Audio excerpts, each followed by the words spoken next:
donc ni ñu ko waxee léegi rek donc ñu ngi nekkoon léegi ci ndaje comité départemental de gestion des épidémies ci njiitu préfet nga xam ni mooy ay kuréel yoo xam ni dafa am ci départemental yi am ci département yi am ci région yi nga xam ni ñoom am nañu plein pouvoir ministère jox nañ leen plein pouvoir jox nañ leen lépp loo xam ni war nañ ko mën a def ci wàllu xeex bi ñu def ko donc ci noonu la ñu daje woon tey bi nga xam ni gis nañu benn cas wu infection bi bu am Tivaouane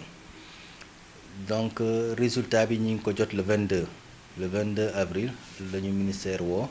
ne ñu am na kenn koo xam ni am na ko ci noonu la ñu jëlee matuwaay yi nga xam ni mooy war dem ci kër ga waxtaan ak waa kër ga waxtaan ak ki ko am immédiatement continuer laaj yi ñu ko doon laaj ba mën a retracer fi mu jaar yépp ci noonu moom lañ ko dugalee ci ambulance yóbbu ko pour ñu saytu yaramam pour mën ko jël en charge leneen li mooy ñi nekkoon ak moom ci biir kër gi ñooñu tamit ñu saytu leen waxtaan ak ñoom sensibiliser leen ba li nga xam ni li ñu war a def ak ñoom ñëpp ñu def ko ba ensuite ñu transféré leen ñoom tamit ci guddi gi ñu yóbbu leen ci benn hôtel à Thiès ci noonu la ñuy continuer aussi activité de santé publique yi mooy di jéem a retracer cas bi fi mu jaar yëpp contact yi mu am yëpp ñu jéem leen a identifier def li ci war en termes de prélèvement en termes de confinement ba ñu jot ba nga xam ni seen période passé na am na aussi yeneen activités yoo xam ne ñu ngi koy def lu jëm ci désinfection lieux yi def nañ ko ci kër gi nga xam ni foofu la nekkoon def nañ ko ci marché yi def nañ ko ci restaurant yi ci noonu aussi la ñuy continuer di ñaan askan wi ñu sàmmoo ak li nga xam ni moom la ñu dénkaane surtout ci jamono yi ñu toll bi ci njëkk mooy respect mesures barrières yi ak aussi distanciation sociale bi wax nañ ko ku nekk muy sore ak sa morom benn mètre su néewee ba néew ñuy utiliser masque loolu aussi lu am solo la ndax masque bi nit ku feebar rek su sëqatee wala dara li muy sëqat du mën a dem ci keneen ci moom rek laa yem su boobaa wàllante bi dina wàññeeku leneen aussi loo xam ne li ñu koy sàkku mooy nit ñi aussi ñu góorgóorlu wàññi rassemblement yi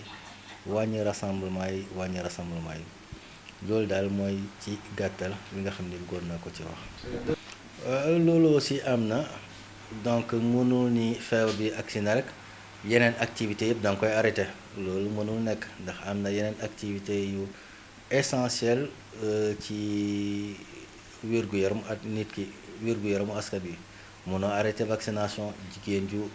war na lar mënoo arrêté visite ndax li muy jur ci ay complications ci activités yooyu rek lañ ko mën a def donc il faut que ñu obligé boole loolu moo tax fi ñu toll ni lépp loo xam ni mën nañ ko def di yemale fi feebar bi defe naa mooy li gën ci ñun surtout réew yi nga xam ni amuñu doole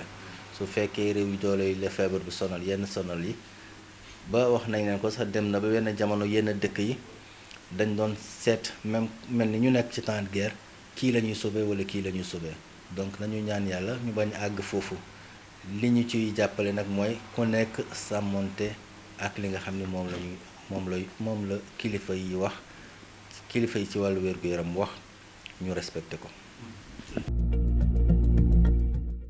L'épidémie à coronavirus touche plusieurs pays dont le Sénégal. Le ministère de la Santé et de l'Action sociale invite toute la population à continuer à respecter les mesures d'hygiène individuelles et collectives, se laver les mains régulièrement avec de l'eau et du savon ou utiliser une solution hydroalcoolique. Éviter de toucher les yeux, le nez, la bouche, utiliser un mouchoir pour tousser, éternuer ou se moucher, puis jeter le mouchoir dans une poubelle, ou bien tousser ou éternuer dans le creux du coude. Éviter les grands rassemblements, les accolades et de se serrer la main. Pour plus d'informations, appelez gratuitement au 800 00 50 50. Ensemble, nous vaincrons le coronavirus.